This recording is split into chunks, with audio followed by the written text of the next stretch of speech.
Hi, everybody. Welcome back. Rob Teague, manager of CMMC services for Redspin, and joining me is the awesome and CMMC guru, Dr. Thomas Graham, as usual, our Redspin CISO. Hey everyone. Yep. We're going to take a few minutes and discuss documentation.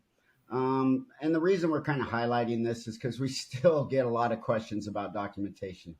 So hopefully this short session will assist you in kind of preparing, understanding, and moving forward with that.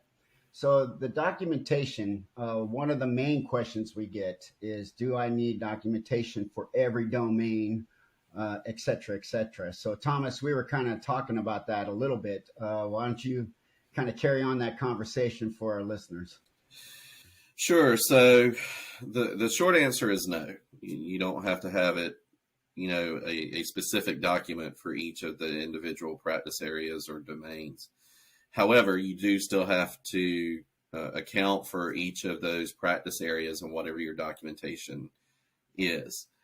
So it can be in one singular document, that's multi-pages long. You have everything compiled in it, or you can separate them out, individually. This is, in addition to the SSP that everybody should be aware of at this point in time. And if you're not aware of a SSP, we can, have that side conversation at another time. Yeah, which we've talked a lot about the system security plan, the SSP. Yes, we have. And the longer the SSP is, the more it's going to take you to update, make changes, review it annually, et cetera, et cetera. So, the more policies and procedures you can reference out to, the better the organization is. But I agree, Thomas, you don't have to have, a policy or procedure for every domain. Personally, I think it helps, right? Makes it easier. It definitely segments each of the domains, and it makes it easier for the assessors to find the information. But again, that's entirely up to the organization. Well, the other part about having it separated out, Rob, is that if you do construct it that way, if something gets updated, then you don't have to update your entire policy suite. You can update just that individual component. So that's one of the benefits of having it, separated out. Yeah, no, it's a great point. I mean, for us, as an example at Redspin, we're going through updating all of our documentation to match CMMC 2.0. And as we're doing that, I'm kind of working and leveraging things to where we review those policies, but it's mostly the procedures that are living documents that get updated all the time, right? So I guess the big question that we also get from a lot of folks is why? Why do we need the documentation? Because remember, when we switched from CMMC 1.0 to 2.0, there was that big mass confusion for folks out there that thought documentation went away. But that's not the case. Documentation lives in Appendix E within NIST 800-171. So if you want to touch on that. Well, not only does it live in Appendix E, and if you haven't made it down to the bottom of the NIST 800-171, definitely take a look at Appendix E. But the most important part about having the documentation is, so honestly, when the individual that is accountable for all of this within your own organization wins the lottery, goes to Bora Bora, the Maldives, wherever they want to go, then you still have the ability to see what was done, why it was done, and how it was implemented. And the other part about having the documentation in place is it's also something that can be referenced by other individuals in the organization, because a lot of folks, generally the way that they construct their documentation is you have organizational policies and procedures, and then the SSP is specific to your implementation of the CMMC enclave, if you will. With having that information available to your employees, your organization, your users, whatever nomenclature you utilize, that provides a way for them to see what's expected of them. Because let's face it, in today's modern environment, not all work is going to be done under one singular brick and mortar location. So being able to have that documentation in place saying, here's how we're going to do it, then that establishes your baseline. And then from that baseline, that's how you can justify, whatever settings you have in place and the reason why they address the CMMC practice areas. Right. No, that's a great point. The other simpler piece to this is, it's a requirement. So that's number one. It is required by NIST 800-171. But in the bigger strategy of things, which is kind of where you're going, Dr. Graham, it lets all of the users know what's expected of them when they're dealing with the network, right? It is also a way to hold people accountable for what they do on that network, because they should have do's and don'ts. And so it's the baseline, and that's one of the first things, Lord forbid any of the organizations have a data breach. That's one of the first things auditors come in to look at is the documentation. So if that's the case, what are some of the easy ways that these organizations seeking certification can draft their documentation and get it within compliance with CMMC?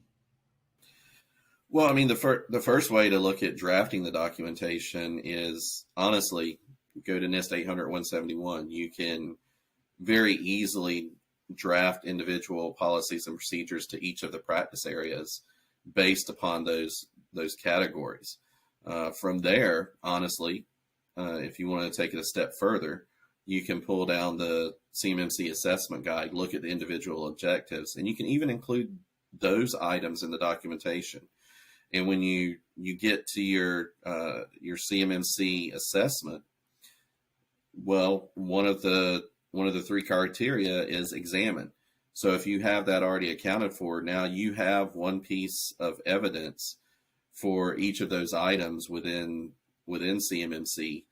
So now when you're in the assessment, assessors will want to make sure that you have it technically implemented as well, or even test the controls or interview your folks, but you already have that one component there. So as you're preparing and doing your own gap analysis prior to, taking the assessment, then you have that kind of checklist for your own self to say, yes, we've done this. Yes, we've done that. Or no, we haven't done that yet. Here is how we are planning on implementing it. I mean, that makes sense to me. Does it make sense to you, Rob? Oh, yeah. Yeah, most definitely.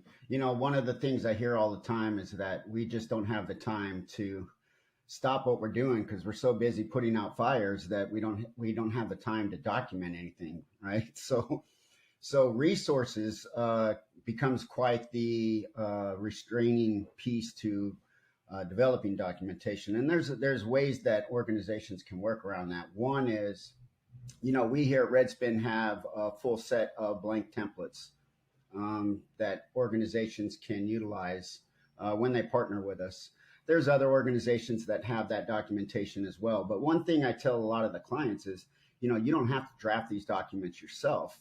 When I was in the Army in Korea, we were looking to do that kind of stuff. And we brought in students from the local colleges and schools that were in the STEM environment. And they pretty much built it for us. All we had to do was just proofread it. So that's an option for folks. But, definitely leverage some of the RPOs out there. Is there any other resources they can probably dig to? I mean, there's examples online. I mean, you can always look to see how, other organizations have their documents constructed. I do like the intern perspective that you provided, because I know a lot of, universities and colleges and stuff are looking for internship opportunities. And if we're looking to help build that next generation of cybersecurity professionals, being able to understand and write policies and procedures is something that's a good way to start for them. Yeah. Aside from that, honestly, a lot of the stuff, you may be able to pull even from third parties, because let's face it, everybody's got a cloud component to their organization now as it is. More than likely, they've already had to address, similar controls or or even the CMMC specific controls within their own organization. So, I mean, you could even pull from them, see how they did it, and then incorporate something similar within your own organization. But to your point, if you're really unsure how to do it, you don't have the ability to reach out, for that additional warm body, if you will.